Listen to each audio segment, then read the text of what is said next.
Til nimani gapiradi? Haqnimi yoki botilnimi? Dunyonimi, oxiratnimi? Allohnimi yoki shaytonning gapinimi? Axloqnimi yoki shahvatnimi? Allohni rozi qiladigan so'znimi yoki shaytonning so'zinimi? Yolg'onning tili.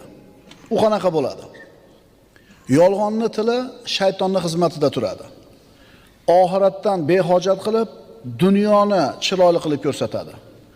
Gunoh, ma'siyatlarni ziynatlaydi. Ma'siyat yo'llariga boshlaydi. Shahvatlarga berilishga chaqiradi. Mana shu yolg'onning tili bo'ladi.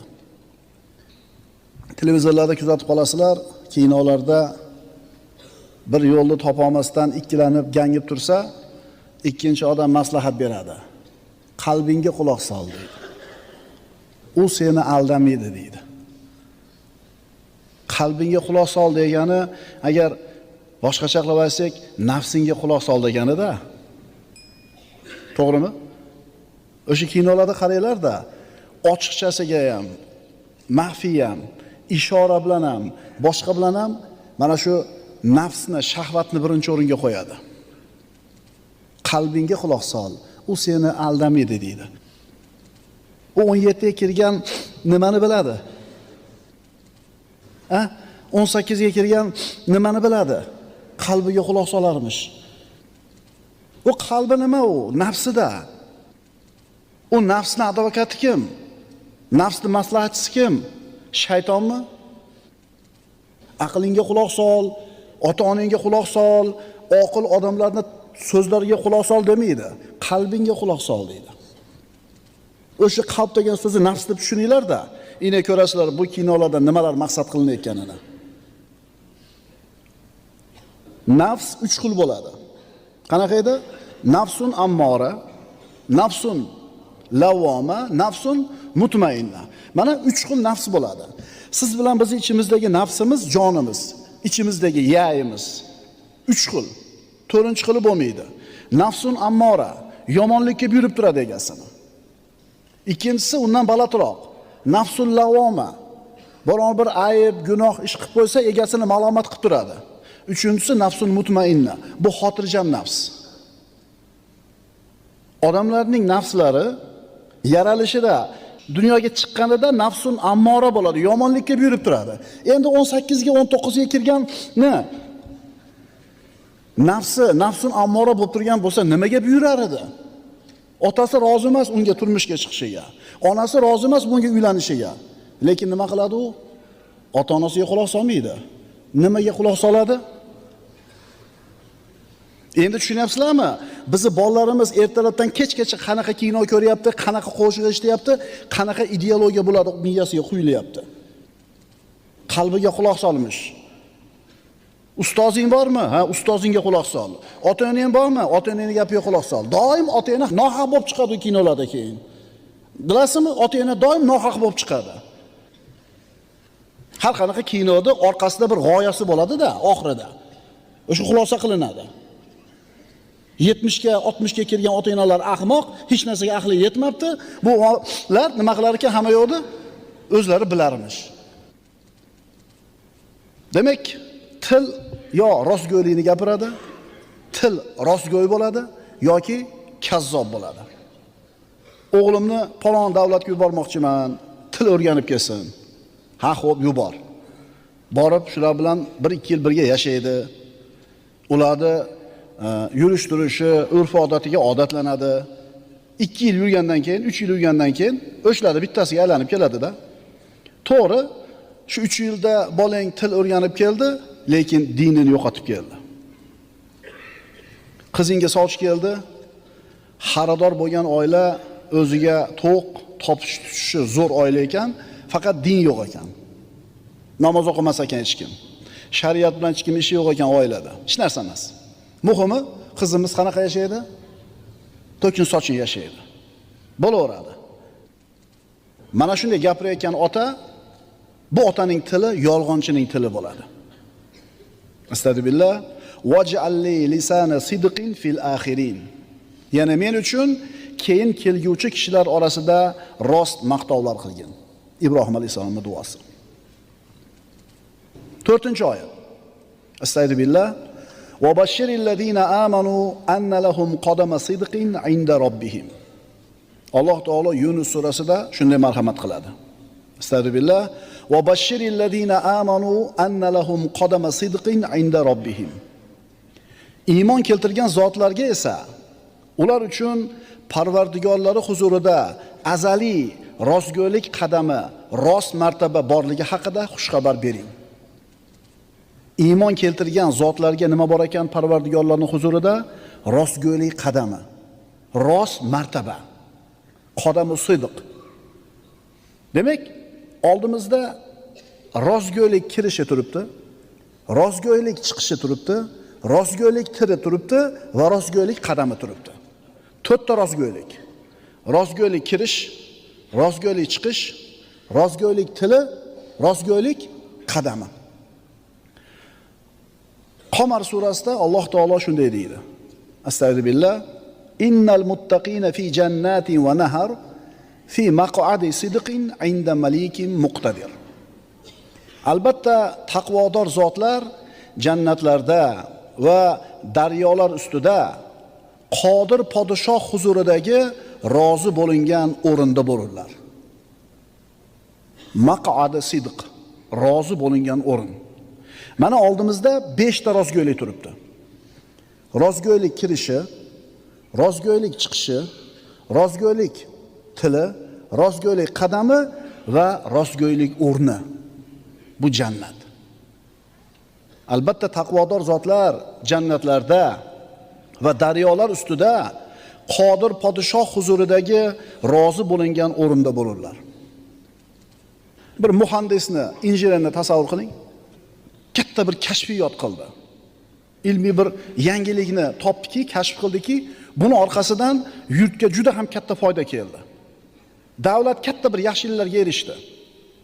Endi uni taqdirlashlik uchun mana shu mamlakatning podshohi unga izzat ikrom qilish niyatida uni chaqirib o'zini yoniga o'tkazdi. Katta yig'in, katta majlis. Bu majlisda mana shu mamlakatning eng ko'zga ko'ringan kishilari bor. Vazirlar, saroyning boshqa mulozimlari, ulug' insonlar. Hamma unga qarab tabassum qiladi. Hamma uni hurmat qiladi, chunki yurtga katta foyda keltirib qo'ydi. Ya'ni podshohning oldida o'tiribdi bu injener. Hamma odamlarning yuqoriga ko'tarildi.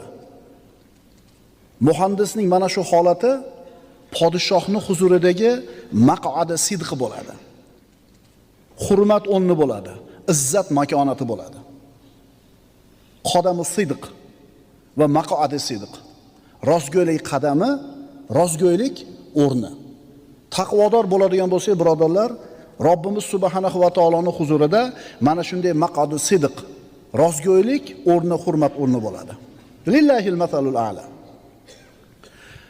Birodar, sen mo'minsan. Sen jannatda maq'adu sidqqa da'voing bor. Jannatdagi mana shu ulug' o'ringa umiding bor. Allohning huzurida hurmating bor, makonating bor, sha'ning bor. Agar sen haqiqatan sodiqlar bilan birga bo'lsang, o'zing ham sodiqlardan bo'ladigan bo'lsang, Alloh va'dasiga vafo qiladigan zot mana shu maq'adu sidqni senga ato qiladi. Chunki Alloh karim zot, shukr qiluvchi zot, bandalardan bo'lgan ishlarni taqdirlovchi, ularga mukofot beruvchi bo'lgan zot. Sen mo'minsan, mana shu dunyoda yashar ekansan, Allohning qahriga qolishidan qo'rqasan. Shuning uchun nima qilasan?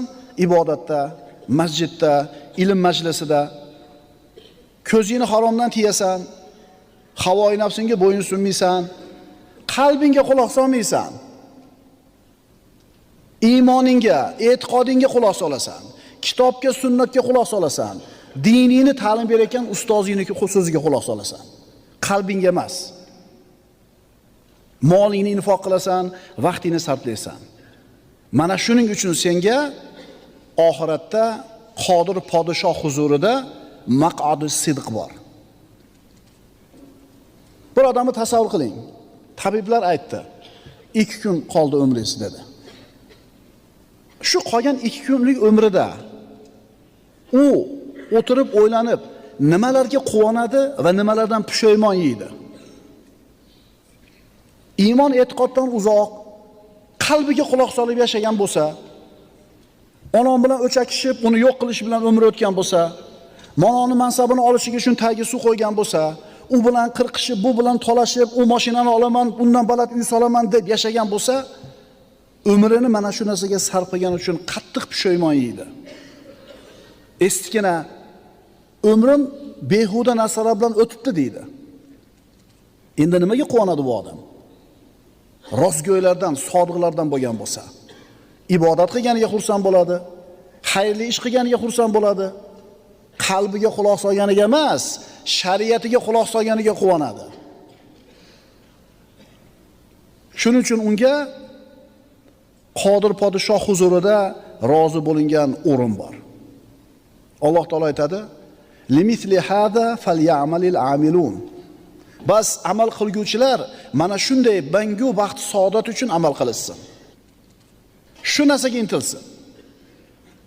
Boshqa oyatda Astagfirullah, xitamuhu misk va fi zalika falyatanafasil mutanafisun. U mayning muhri mushk bo'lur. Bas bahslashuvchi kishilar mana shunday mangu ne'matga yetish yo'lida baslashsinlar. Agar birov bilan talashib, tortishib, kim o'zar qilmoqchi bo'lsangiz, musobaqa qilmoqchi bo'lsangiz, birov bilan bellashmoqchi bo'lsangiz, mana shunday ishlarda bellashing. Mana shu bellashish, mana shu baslashish birodarlar, eng oliy bellashish, baslashish bo'ladi. Jannat talabida bellashish, Allohning roziligiga yetish uchun bellashish, Allohning toatida bellashish. Mana shu bellashishni Alloh taolo yaxshi ko'radi. Demak, birodarlar, bizda 5 ta rostgo'ylik bo'ldi. Rostgo'ylik kirishi, rostgo'ylik chiqishi, rostgo'ylik qadami, rostgo'ylik tili hamda rostgo'ylik o'rni. U jannatdagi narsa. Qodamu sidq jannat deb tafsir qilingan. Qodamu sidq Muhammad alayhisalom deb tafsir qilingan. Qodamu sidq solih amallar deb bu borliqda birodarlar faqatgina Alloh taoloning xohishi voqea bo'ladi, sodir bo'ladi. Allohdan o'zga iloh yo'q. Allohdan o'zga iloh yo'qning ma'nosi shu. Ma sha'allohu kana va ma lam yasha lam yakun. Alloh nimani xohlagan bo'lsa, bas u narsa voqea bo'ldi va nimani xohlamagan bo'lsa, voqea bo'lmadi. Mana shu narsaga e'tiqod qilishlik iymonning eng oliy darajasi. Inson bolasi yetishi mumkin bo'lgan ilmning cho'qqisi, nihoyasi bu tavhid, la ilaha illalloh. Agar birodar senda mana shu ilm bo'lsa, tavhid bo'lsa, haqiqiy ma'noda tushunib yetsang la ilaha illallohning ma'nosini, la ilaha illallohning ma'nosini tushunib anglab yetsang, mushkulalaringning hammasi hal bo'ladi. Qanday qilib? Chunki aytdik, la ilaha illalloh degani Allohdan o'zga iloh yo'q. Alloh xohlagan narsa bo'ldi, xohlamagan narsa bo'lmadi. Buni bu yog'iga ham Alloh xohlagan narsa bo'ladi, xohlamagan narsa bo'lmaydi. Demak, seni ustingda bo'ladigan har qanday yaxshi yomon ish Alloh taoloning qo'lida. Senga nima musibat kelsa ustingga, bu qilgan gunohing sababli keladi. Agar sen la ilaha illallohni tushunib, Allohga osiy bo'lishidan qo'rqsang va Allohga osiy bo'lmasang, demak mushkulalaringning hammasi hal bo'ldi. Chunki ustingda qanaqa muammo, qanaqa mushkula, qanaqa bir problema bo'lmasin, bularning hammasini aslida gunoh yotadi. Chunki Alloh taolo aytayapti: Astagfirullah, ma asobakum min musibatin fabima kasabat aydikum va ya'fu an kathir. Nima musibat kelmasin deyapti Alloh taolo. U molingga kelgan musibatmi, sog'lig'ingga kelgan musibatmi, hurmatingga kelgan musibatmi, oilaviymi, iqtisodiymi, ijtimoiymi, qanaqa muammo bor bo'lmasin, deyapti Alloh taolo, bima kasabat aydikum. O'zingizlar qilgan gunoh tufayli keladi deyapti. Shuncha aytyapmiz-da, la ilaha illallohni tushunsang haqiqiy ma'noda, faqat Allohning xohishi bo'lishini bilsang, gunoh qilgani uyalasan, hayo qilasan. Gunoh qilmayapsanmi? Gunohdan o'zingni ehtiyot qilyapsanmi? Demak, muammo qolmaydi ustingda. Haqiqiy hayoli odam kim? Allohdan hayo qilgan odam. Allohdan kim hayo qilayotgan bo'ladi? Gunohlardan o'zini tiyayotgan odam. Kechagi darsimizda aytdik. Yuzga qaramaydi, uyatchang, yerga qarab turadi, hayoli, yuzlari qizarib ketadi, sal bir nojo'ya gapni eshitsa bir xijolat bo'lib ketadi-yu, katta gunohni bir chekada qilib qo'yaveradi. U odamlar o'ylayotgan hayo emas, biz aytayotgan hayo. Haqiqiy hayo Allohdan qilingan hayo. Haqiqiy hayoli odam hech kim ko'rmayotgan joyda ham Allohdan hayo qilib, gunohdan o'zini tiyadi. Mana shu hayoni gapiryapmiz biz. Ana g'arbni qarang, eslik hammasi, odoblik, zo'r, kulishadi, bir chiroyli muomala qilishadi. Ha, ana shu katta shaharlarning bittasida juda bir katta rayonda svet o'chib qoluvdi. Kamera nablideniylar o'chuvdi, ko'ring bo'ladi asl basharasini. Ularning odobliligi, birodar haqqidan qo'rqishi, o'g'illik qilmasligi bari kameradan qo'rqib edi. Mana kamera o'chgandan keyinmi qo'liga kirgan narsani shu supermarketdan talon-taroj qilishdi. Endi Allohdan haqiqiy hayo qilgan odam nima qiladi? Svet o'chib qoladimi? O'chmaydimi? U hayoli odam. Tushunarliga biz xas hayoda gapiryapmiz. Demak, Allohni agar yakkalasang, haqiqiy muvahhid bo'ladigan bo'lsang, mushkulalaring qolmaydi. Chunki seni aloqang, muomalang faqatgina bir tomon bilan bo'ladi. Kim bilan bo'ladi? Alloh bilan. Allohni nima deyishi, Alloh sen haqingda qanday fikrda, qanday ra'yda bo'lishiga senga qiziq. Odamlarning ra'yi qiziq emas. Sen haqingda Alloh taolo nima deyishi qiziq bo'lib qoladi. Demak, mushkulang hal bo'ldi.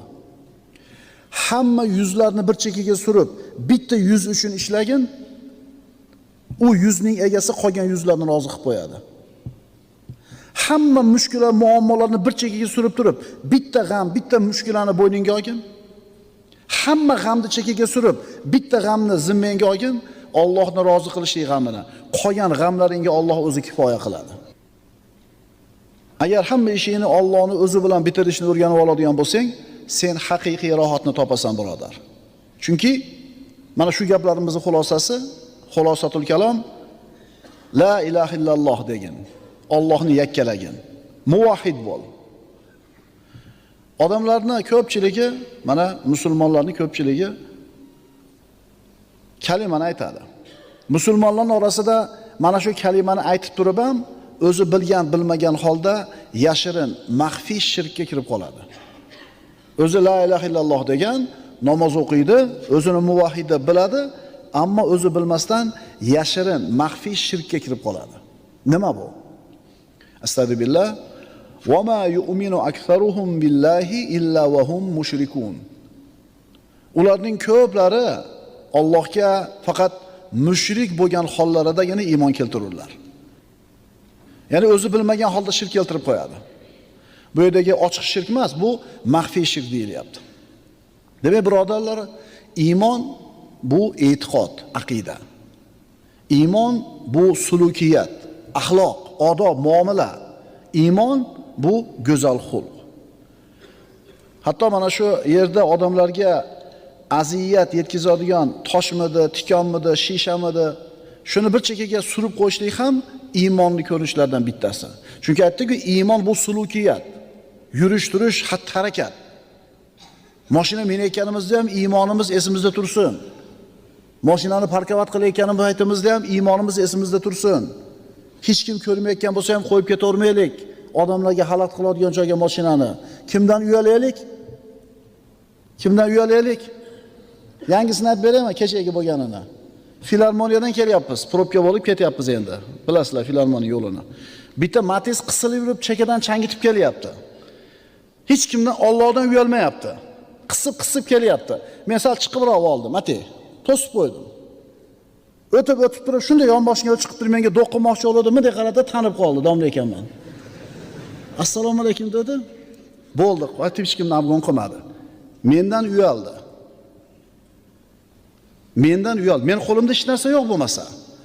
O'ziga o'xshagan go'shtdan, suyakdan iborat odamdan uyaldi, ungacha Allohdan uyalmayotdi. Endi shoshilayotgan bo'lishi mumkin, domla o'tkazib olmadingizmi desangiz, keyin shaytevani bu yoqqa o'tgandan keyin indamay orqamda ketdi. Agar shoshilish bo'lsa o'tib ketsa bo'ladi, ikkita polasa edi bu yerda yangi asfalt. Har bittamiz ustimizda bor shu narsa. Hurmatli, obro'li odamni ko'rgan paytda xijolat bo'lib ketamiz, endi ro'n yuramiz. Allohdan hayo qilishliging to'g'ri emasmidi undan burun? Tanish manzarami? Tanish manzarami? Allohdan uyalishlikka haqli emasmidi shu ukamiz? Bu hayotga bog'layapmiz, e'tibor beryapsizlarmi? Agar siz muvahhid bo'lib, Allohni yakkalab, Allohdan hayo qilsangiz, gunoh qilmay qo'yasiz. Gunoh qilmay qo'ydingizmi, ishlaringiz tekis bo'ladi, hammasi. Iqtisodingiz ham zo'r bo'ladi, siyosatingiz ham zo'r bo'ladi, oiladagi munosabatlaringiz ham to'g'ri bo'ladi. Hamma muammolarimizning ildizi Allohdan hayo qilmaganligimiz. Tekshirib ko'ringlar, tekshirib ko'ringlar. O'sha bolamiz betarbiya bo'lib anqatyaptimi? To'yg'izdimi? Demak, qayerdadir biz o'zimiz xato ketganmiz. Yo ota-onamizni biz ham anqatganmiz. Yo unga olib kelib berayotgan luqmamizda gumon shubha bo'lgan. Ishonaveringlar, besabab mashina to'xtab qolmaydi-da, shap o'chib qolmaydi mashina. Demak, ichida bir muammo bor. O'shuning uchun bolalar bilan urushavermanglar. Qanday bola kunda tug'ilib qolgansan? Nimaga palonchining bolasiga o'xshamaysan demanglar. Yana qaytarib aytamiz, hayotimizda qanaqa muammo bo'lsa, biz Allohdan hayo qilmaganimiz uchun, gunohdan o'zimizni tiymaganimiz uchun bo'layotgan bo'ladi. Tushunyapsizlarmi mavzuni? Allohdan uyaling. Allohdan uyaling. Yana hayo haqida. An Abi Said al-Khudri radhiyallohu anhu qala kana Rasululloh sallallohu alayhi vasallam ashadda haya'an min al-adra'i fi hidriha fa idza ra'a shay'an yakrahuhu arafnahu fi wajhihi. Buxoriy va Muslimdan. Bu sahoba aytadiki, Rasululloh sallallohu alayhi vasallamning hayosi. Mana hayo haqida gapirganda hayoli insonlarning ustozi Muhammad Mustafa sallallohu alayhi vasallam bo'ladilar. Har bittamizda qaysidir darajada hayo bor. Hatto ko'chada so'kinib baqir-chaqir qilib, behayolik qilib yurgan erkak bo'lsin, ayol bo'lsin, ota-onasini, oila a'zolarini orasiga kirganda hayo bilan turadi. Hayo borda insonda tabiatida qaysidir darajada. Mana eng hayoli zot Muhammad Mustafa sallallohu alayhi vasallammi? U kishining hayosi qaysi darajada edi? Qaysi darajada bo'lgan? Sahoba aytadi, Rasululloh sallallohu alayhi vasallamning hayosi nikoh kechasi to'shagida yotgan qizning hayosidan ko'ra qattiqroq edi. Agar u zot deydi bu sahoba, bir narsani yoqtirmasalar, yoqtirmagan narsani ko'rsalar, biz buni u zotning yuzidan bilib borar edik. Shu darajada hayoli bo'lgan payg'ambarimiz sollallohu alayhi vasallam. Ana bizga ibrat kim? Hozirgi davrda aksincha ana shu behayo bo'lishlik ilgari suriladi. Behayo inson so'zi xunuk bo'ladi, qo'pol bo'ladi, dag'al bo'ladi, sulukiyati yomon bo'ladi. Bunaqa behayo odamlar odamlarni xijolatga qo'yishlikni yaxshi ko'radi. Bora har bir ulfatlarning ichida, jo'ralarning ichida bitta yarimta odam bo'ladi, imkon boricha birodusdan kulib oladi. Bir pasda masxara qilib qo'yadi. Xijolat qilishlikdan o'zi huzur oladi. Bora bor, o'sha palonchi. Lekin o'sha palonchi ham o'zini shunaqa deb bilmaydi. Payg'ambarimiz sollallohu alayhi vasallam aytadilar: "La tuhammirul wujuh." Yuzlarni qizartirmanglar. Ya'ni odamlarning yuzlarini xijolatga qo'yib qizartirmanglar. Mo'min odam bunaqa bo'lmaydi. Mo'min odam birovni xijolatga qo'ymaydi. Agar biz mo'min bo'ladigan bo'lsak, payg'ambarimiz sollallohu alayhi vasallamning hadisini eshitdik. Odamlarni yuzlarini qizartirmanglar deyaptilar, xijolatga qo'ymanglar deyaptilar. Mana payg'ambarimiz sollallohu alayhi vasallam o'zi qanday yo'l tutganlar shunday holatda. Bir to'p sahobalar bilan Rasululloh o'tirib tuya go'sht yedilar. Shu o'tirganlardan bittasidan yel chiqib ketdi. Ovozi chiqdi. Endi boyaga yel chiqqan odamni xijolatdan endi holi tayin. Odamlar bilmayapti kimdan chiqqanini. Hammasi turib namoz o'qishligi kerak, asr o'qishligi kerak. Hozir shu yil chiqargan odam turib tahorat qilsa, bilinib qoladi. Nabiy sallallohu alayhi vasallam ko'ryapsizmi? Odamlarni hijolatdan chiqarishga bo'lgan harisligini. Aytdilarki, kullu man akala lahma jazur falyatawadda. Tuya go'shtini yeganlar turib tahorat qilsin dedilar. Sahobalar hammamiz yedik ya Rasululloh deganida kullukum falyatawadda. Hammanglar tahorat qilinglar dedilar. Hammalari turib tahorat qilishdi. Bu zot Muhammad sallallohu alayhi vasallamda indamasalar ham bo'laveradi. Hijolatdan chiqarib qo'yaptilar. O'zi hijolat qilishlik emas, o'zi odamlarni noqulay holatga qo'yish emas. Noqulay holatga kirib qolgan odamni chiqarib qo'yaptilar. Hamma turib tahorat qildi, demak hech kim bilmay qoldi kimdan yel chiqqanini. Aytyapmiz-ku, payg'ambarimiz sollallohu alayhi vasallamning hayosi nikoh kechasi o'zini to'shagida yotgan qizdan ko'ra qattiqroq edi hayosi. Agar bir narsa yoqmasa u zotga nima qilardilar? Yuzlaridagi holatdan sahobalar bilishib olar edi. Payg'ambarimizga yoqmadi bu narsa deb. Payg'ambarimiz sollallohu alayhi vasallam aytadilar: "Inna mimma adraka an-nasu min kalamin nubuwwa idza lam tastahi faf'al ma shi'ta." Avvalgi payg'ambarlardan dedilar Rasululloh. Avvalgi payg'ambarlardan odamlarga yetib kelgan gap shuki, agar hayo qilmasang, bilganingni qil. Demak, hamma payg'ambar shu gapni bir xil aytib kelgan.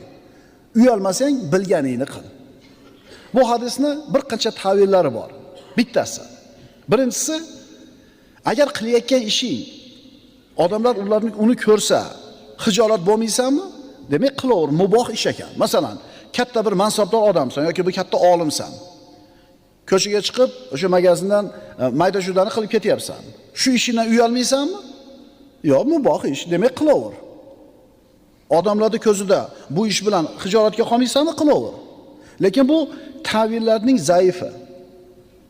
Lekin ulamolarning orasida mashhur bo'lgan, quvvatliroq bo'lgan ta'vil shuki, agar sen hayo degan narsani unutib qo'ygan bo'lsang, bilgan ishingni qil. Behayo bo'lib qoldingmi? Demak, sen odob va axloq maqomlaridan mahrum bo'lib qolsan. Endi bilganingni qilaver. Bu tahdid. Bu tahdid.